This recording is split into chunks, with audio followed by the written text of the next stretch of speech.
going on, everyone? In today's video, I want to share with you a recent conversation between myself and Cody Messner revolving around intermittent fasting, time-restricted eating, how you can burn fat, lose weight, trim up, and just really look jacked and lean. He's been quite successful at this, and he's been posting a lot of content on Instagram on his page. I encourage you to have a look at that. The link is in the description below. Otherwise, if you have any questions about intermittent fasting that we did not cover in the preceding video, feel free to hit me up on my Instagram here as well, or again, reach out to Cody. He's also got a YouTube channel down in the description below. Otherwise, I hope you enjoyed this discussion. Hope you enjoy this content. If you do, hit it with a thumbs up, share it with a friend, add it to your favorites, and I will catch you again in that next one. See you soon. How's your day going so far?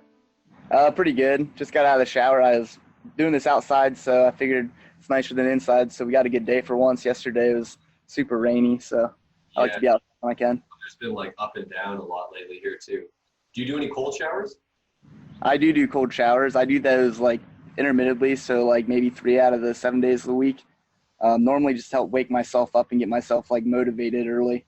I did a lot more cold training during the winter. Whenever we had it like outside and stuff, I was doing a lot of that stuff. But cold showers, I don't know. I like to be warm when I'm taking a shower, so it's like 50-50 on if I want to do it or not. Mm-hmm. Mm-hmm. And do you find it helps with like inflammation or anything else? Inflammation, yeah, for sure. Like whenever I went and sat in the snow after like a heavy squat day, like my legs were super well recovered, probably within 2 days. And normally it's like a 4-day process. So, but as far as the cold showers, I don't notice much for the inflammation with those. I don't think my shower gets like cold enough to be that helpful. It's probably just gets down to like 38. But yeah. Cool. Yeah, that's pretty much why I do the cold therapy as well, as the reduced inflammation and that elevated mood. The most I get out of that morning cold shower is the mood. Like for the rest of the day, I just feel like happier. I don't know what it is. I just feel like even if something comes up work-wise or anything else, I'm just not bothered by it. I'm like, I was cold as shit this morning, so. Yeah. No, that's how I do it. If I'm having like a rough morning where I'm like not feeling it, like that's when I'll hop in that cold shower because it's just like sparks you. Yeah, definitely. So I wanted to get into the main reason for us having this chat is intermittent fasting. And a lot of people that watch my videos on YouTube and different stuff, I even blog about it on Lifehack. They're very interested in time-restricted eating, intermittent fasting, the health benefits. It's become this huge, widely discussed thing over the past, I'd say 5 years maybe. And I wanted to get into how often you're doing intermittent fasting. Is it a daily thing, like every single day? Or are you kind of spreading it out? We're making it more intermittent, like every 2 days, 3 days. I normally do it every single day. Now, it's not like super precise. So like if I'm out on the town or something, like I'll maybe let myself eat something off the eating cycle. But normally, yeah, it's either if I'm bulking, it's 8-hour eating window. If I'm cutting, it's a 6-hour eating window. So I usually try to stay within those. And is it because you need just more time to eat more food when you're doing a bulk? Yeah, because I can't. It's hard for me to pack all my food in. I just did a day of eating video yesterday, and like getting 220 grams of protein in 7 hours. It was tough, and that's about the amount I need to bulk. And like at the end of the night, I felt like I was gonna puke. So 8 hours is definitely needed for me to bulk, but it's also like cutting, like doing it 6 hours isn't hard either. Like I don't get hungry in those 6 hours. And you've done some lengthier ones, right? Like up to 48 hours, is that right? Yeah, I've actually done, it was almost a 3-day fast. So it was like 70 hours. And then I was like, well, screw it, I already did. Because I went in, I did the 3-day fast, and then I did a heavy bench day to see like if it affected my strength. I actually did a YouTube video on that one too, I think. So I did that, and then after I did the lifts, I was like so hungry and just dead. So I was like, okay, I'll cut it 2 hours. But yeah, that was the longest one I've ever done, and I've done a couple 2 days before. And what was the main reason for you doing those lengthier fasts? The 2 days were just because I was working doubles, so I was like, I might as well. I'm working 16 hours. It's like 8 hours of sleep. I might as well do the 2-day fast with it. And then the 3-day fast was mainly just because I saw another David Lade, he did a 3-day fast or something. So I was like, I did it too. So I posted it. It wasn't anything like, I don't know. I didn't do the full record all 3 days. I only recorded the lift day, which I should have recorded all 3 days. I realize that now, so I might do it again. But yeah, it was mainly just to push myself, see if I could do it for the 3 days and then hit those heavy lifts. Mm-hmm. Hitting heavy lifts after that, I think you're crazy. But So I puked 4 times that day. It was not easy. Yeah.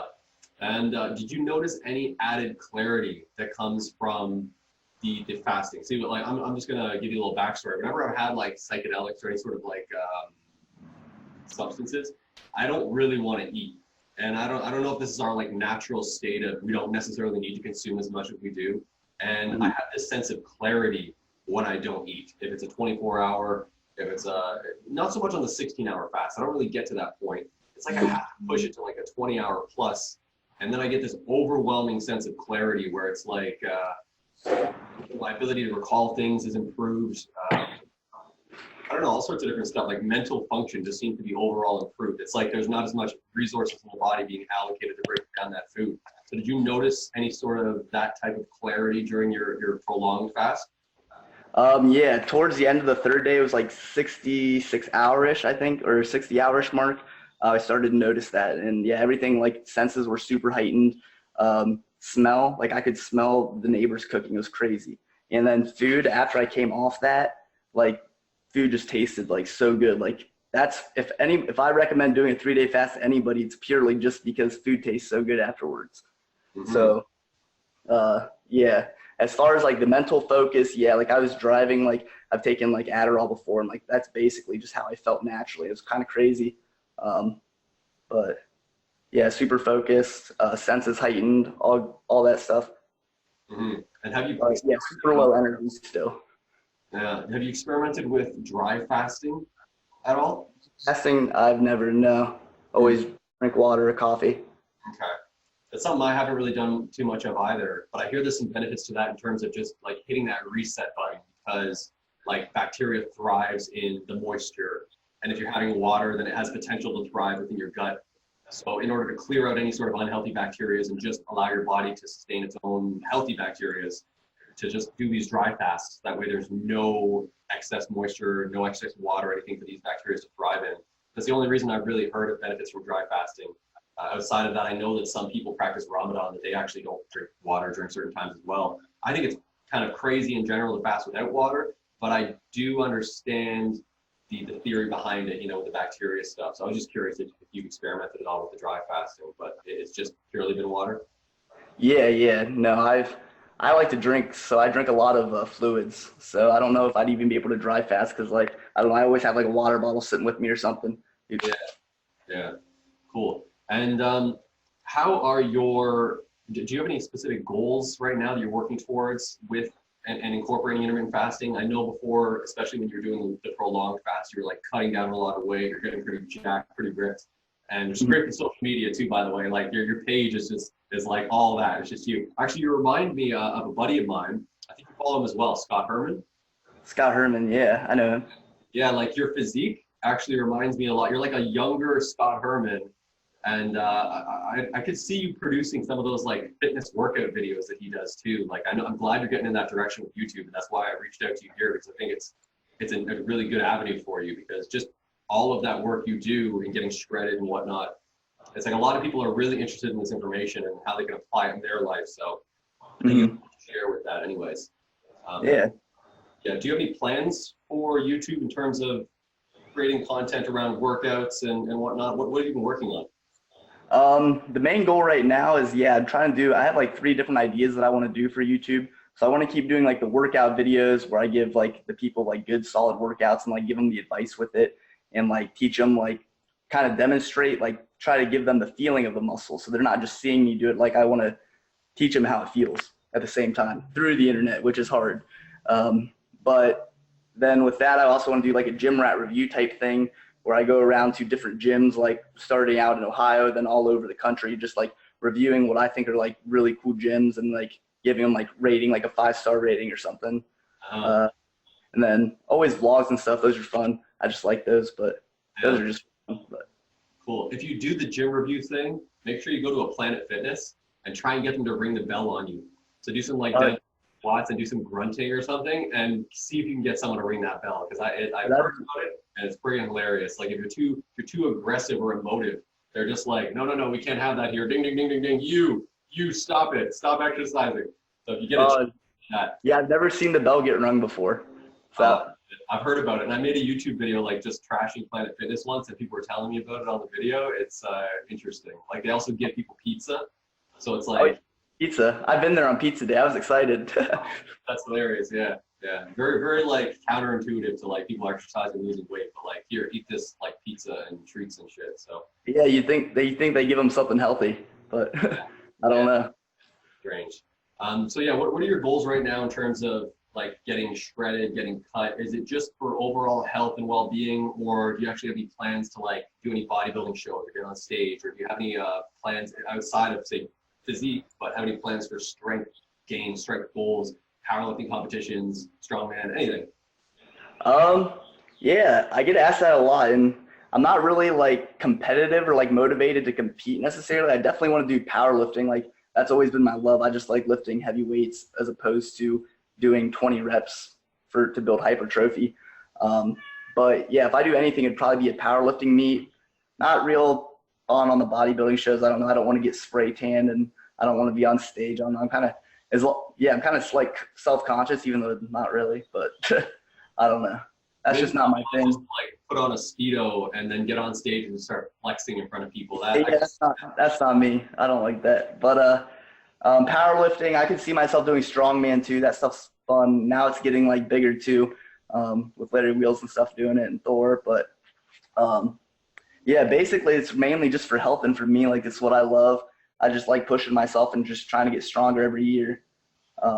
Right now I'm bulking, so I'll bulk up like 5 pounds and then I'll cut it down slowly, and then bulk back up to 5 and then cut it down. And usually I'll maintain like about 1 to 2 pounds of muscle every like 3 weeks from that. So then I'm going to probably try to sit about 165 for a couple months and just try to like maximize my strength from that weight class. Mm-hmm. And what body fat percentage is that roughly putting you at around 165? 165, when I was up there a week and a half ago, I was probably like around 9%. But see, now I'm cutting back down. I'm probably back down to around 7.8% right now, and still sitting at 159. Okay. So I just, I'll put on a little bit of weight, and it's like a lot more fat than muscle, and then I'll cut the fat down, keep the muscle, put on some more muscle, a lot more fat, cut the fat down. So it's just a process. Which is really where intermittent fasting comes into play, right? Like just like burning off that fat, but converting everything you possibly can to muscle, right? Exactly. Yeah.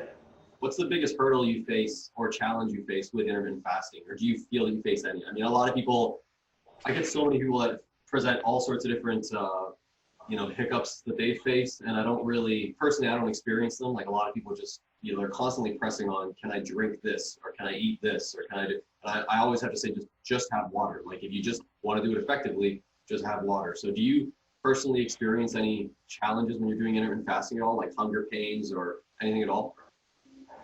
Very rarely do I get hunger pains. Most of it's just like mental. So it's like, like you said, it's like can't really drink anything, but I love like energy drinks.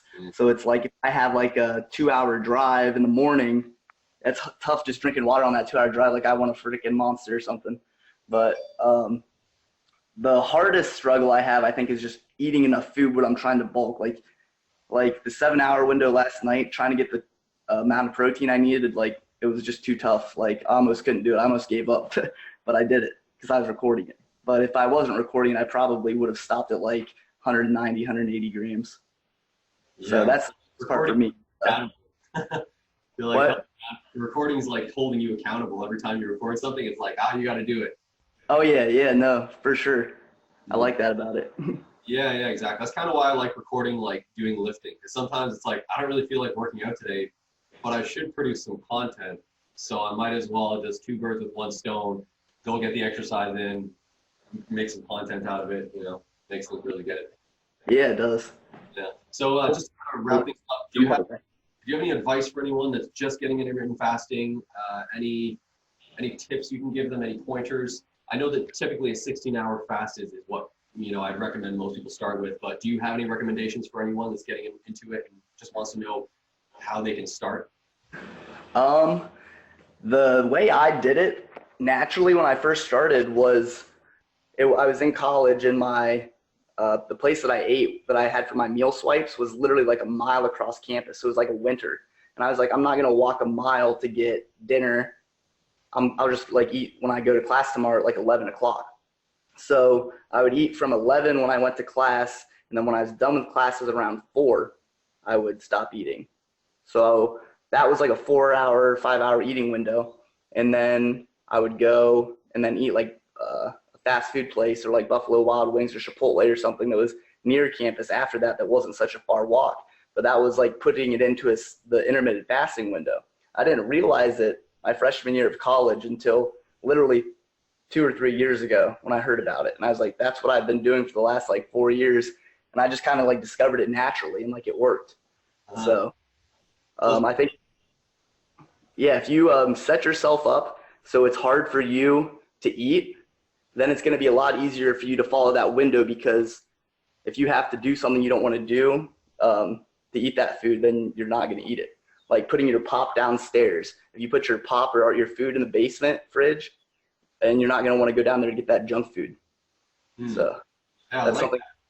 Yeah, that's some really good advice, actually. It's really simple. It's like really actionable. It's like just make it a slightly bit out of reach so that you actually have it's more like you can second guess yourself before just quickly grabbing for something so instinctually, right?